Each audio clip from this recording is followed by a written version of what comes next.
சிவபுராணம் த்விதீய ஸ்கந்தத்தில் 3ஆமத்து அத்தியாயம். நாரதனுடைய கன்னிகா சுயம்பரத்துக்குள்ளே போகப்பட்டதும் அவருடைய பராஜயமாக்கும் இந்த இதில் வர்ணிக்கிறது. நாரதன் கன்னியாசுவமரத்துக்கு போகிறதும் அங்கே பராபம் ஏற்று வாங்கிறதுமான இதிவர்த்தமாக்கம் இதில். முனி போன உடனே ஹரி என்ன செய்தார், நாரதன் போய் என்னவாக்க சம்பவிச்சது அப்படிங்கிற விஷயத்தை சுதன் தொடர்ந்து சொல்கிறார். சிவேச்சையினால் நாரதன் மீண்டும் மாயா மோகிதனானான். முனியிட மார்க்கத்தில் ஒரு மாயா நகரம் சிட்டிக்க விஷ்ணுவும் தயாராக 100 யோஜன விஸ்தாரமுள்ள ஒரு மகாநகரம், சொர்க்கத்தை விட மனோகரமான ஒரு நகரத்தை விஷ்ணு சிட்டிச்சார். 4 வர்ணத்திலுள்ள ஜனங்கள் அங்கே வசிக்க, அங்கே ஐஸ்வர்ய சமன்விதமான ஷீலநிதின்னு பேரான ஒரு ராஜா பரிச்சிருந்தார். அந்த ஷீலநிதி ராஜாவுடைய பெண், அவளுடைய சுயம்பரத்துக்குள்ள ஏற்பாடெல்லாம் அங்கே நடந்துட்டு இருந்தது. 4 திக்கிலேருந்து ராஜகுமாரன்மாரெல்லாம் சுயம் வந்திருந்தா. இதெல்லாம் கண்டு நாரதன் வரணாதிதியாய் அங்கே எத்தினார். அந்த கன்னியை கல்யாணம் பண்ணிக்கணுங்கிற ஆசை நாரதனுக்கு. முனிவரின் ராஜா சமினியன் சுவீகரிச்சிருத்தினார். சிம்ஹாசனத்தில் இருக்க மகளான ஸ்ரீமதியை கொண்டு நாரதனை நமஸ்காரம் பண்ணி ஆதரித்தார்.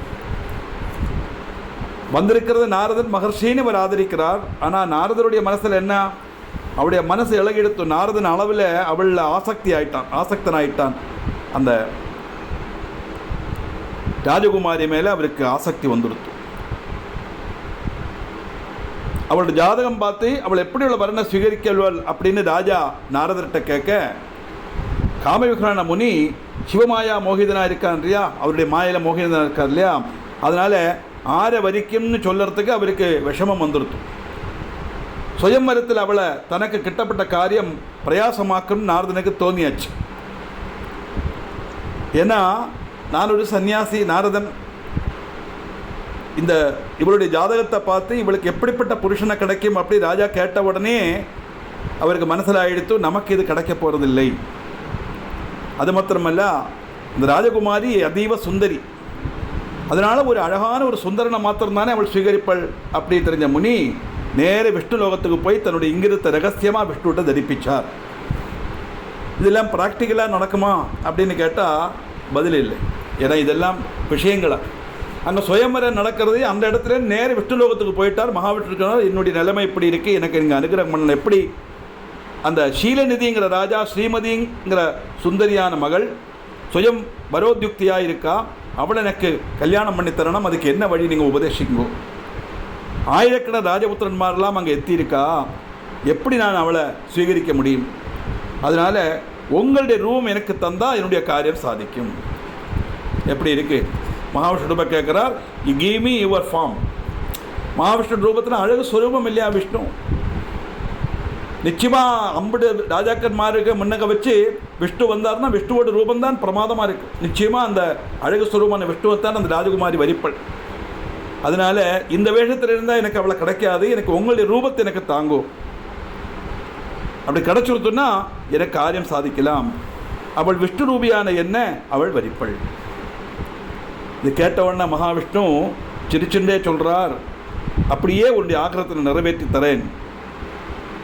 எப்படி வைத்தியன் ரோகிக்கு சகாயத்துக்கு எத்துவனோ அதே மாதிரி உன்னை நான் சகாயிக்கிறேன். கேட்டவுடனே நாரதனுக்கு எப்படி இருக்கும் இல்லையா, மனசில் லெட்டு பொட்டின்னு சொல்லுவாள் மாதிரி பயங்கர உற்சாகம். இத்தனையும் சொல்லி விஷ்ணு நாரதனுக்கு தன்னுடைய ரூபம் நல்கினார். உடனே தானே நாரதன் விஷ்ணு ரூபியாகி சுயம்பர பந்தலில் எத்தினார். மகாவிஷ்ணுவே பிரத்யட்சமான மாதிரி நாரதர் அந்த சுயம்பர பந்தலில் வந்தாச்சு. நிமிஷம் போதில் போனார், காரியம் சாதிச்சாச்சு, திரும்பி வந்தாச்சு. ஆனால் அங்கே இருக்கப்பட்ட மற்ற ராஜபுத்திரன்மாருக்கு வந்தது நாரதனாக்குங்கிறது தெரியலை. ருத்ரனுடைய 2 தேவகணங்கள் விப்ரஜாதனான ரூபத்தில் அங்கே எத்த அவர் நாரத ரூபத்தை பரிகசிச்சார். என்னத்தினால பரிகசிக்கணும்னா, அங்கே வந்த நாரதுடைய ரூபம் எப்படி இருந்தது தெரியுமா, சரீரம் விஷ்ணுவோடது, முகம் ஒரு குரங்கோடு முகம். இதெல்லாம் சிவமாயினால் வரப்பட்ட விஷயம். ஆனால் இந்த பரிகாசம் ஒன்றும் நாரதனுடைய மனசில் வரலை. அவர் விஷ்ணு சுரூபமாக இருக்கதானே நினச்சிட்டு இருக்கார். அவருடைய முகத்தை அவருக்கு பார்க்க முடியாது. சரீரம் பார்த்தா விஷ்ணு மாதிரி இருக்கு, நல்ல நீலமேக ஷாமலனா பீதாம்பரதாரியா எல்லாம் வச்சு அழகு ஸ்வரூபமாக எல்லாம் மகர குண்டலம்லாம் தரிச்சு இன்னும் இருக்கிற மாதிரி அவர் நினச்சிக்கிறார் மனசில். ஆனால் முகம் வந்து குரங்கோடு முகம். ராஜபுத்திரி ஸ்ரீமதி சுந்தரி சொர்ணவர்ண சுபலக்ஷணா அவள் கல்யாண மாலமாய் சபையில் எத்தினா பார்க்குறா குரங்கோடு முகம் விஷ்ணுவோட ரூம் நாரதனை கண்டு பயங்கரமான கோபம் வந்து முகம் திரிச்சு ஓடி போயிட்டு வந்திருக்கிறது மகாவிஷ்ணு சுரூபமாக இருக்கிறதுனால அந்த விஷ்ணுவோட ரூபம் தரிச்சுட்டு வந்தவரை மாலை இடலாங்கிற எண்ணத்தில் மாலையை கொண்டு வந்து பார்த்தா சரீரம் விஷ்ணுவ மாதிரி இருக்குது, முகம் குரங்க மாதிரி இருக்குது. பயங்கரமான கோபம் வந்து மோத்த திருப்பிண்டு அவள் அங்கேருந்து போக தனக்கு மனசுக்கு பிடிச்ச ஆரையும் சபையில் காணாததுனால அவள் ஆரையும் வரிக்கலை. இதெல்லாம் பகவான் மாயால் நடக்கப்பட்ட விஷயமாக. எத்தனையோ ராஜகுமாரன்மார் இருக்கா, ஆரையுமே அவளுக்கு மனசுக்கு பிடிக்கலை. இந்த விஷ்ணு ரூபத்தில் இருக்கப்பட்ட நாரதனுடைய குரங்க முகத்தை பார்த்தோன்னா கோபம் வந்து அந்த சுயம்பர பந்த மண்டபத்திலேருந்து அவள் அங்கேருந்து போயிட்டான். யாரையும் வரிக்கலை.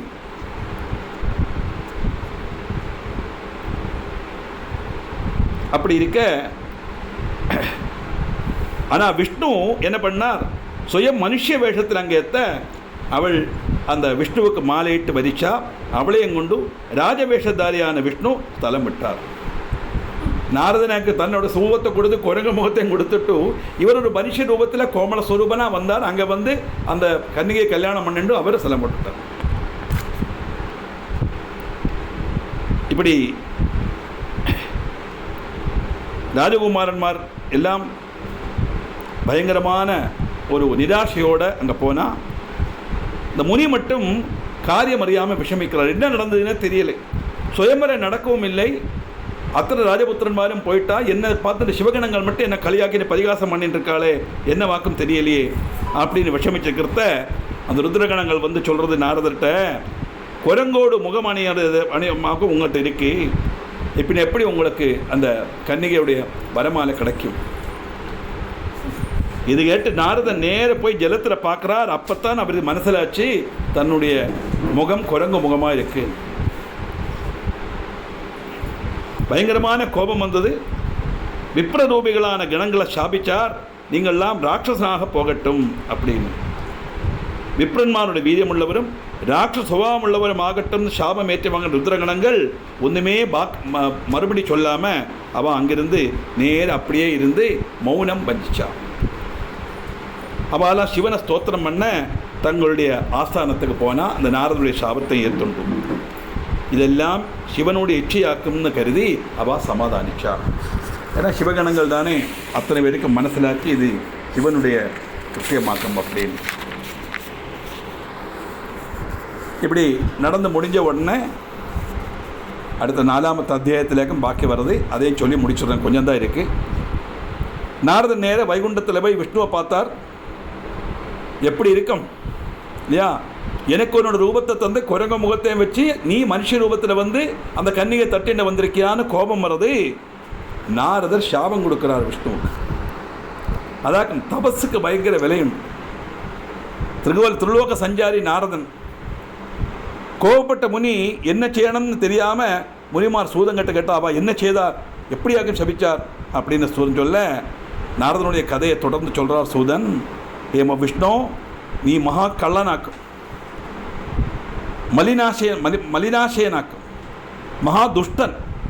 பண்டு மோகினி ரூபம் தரித்து வஞ்சனை காட்டினவன் தானே நீ.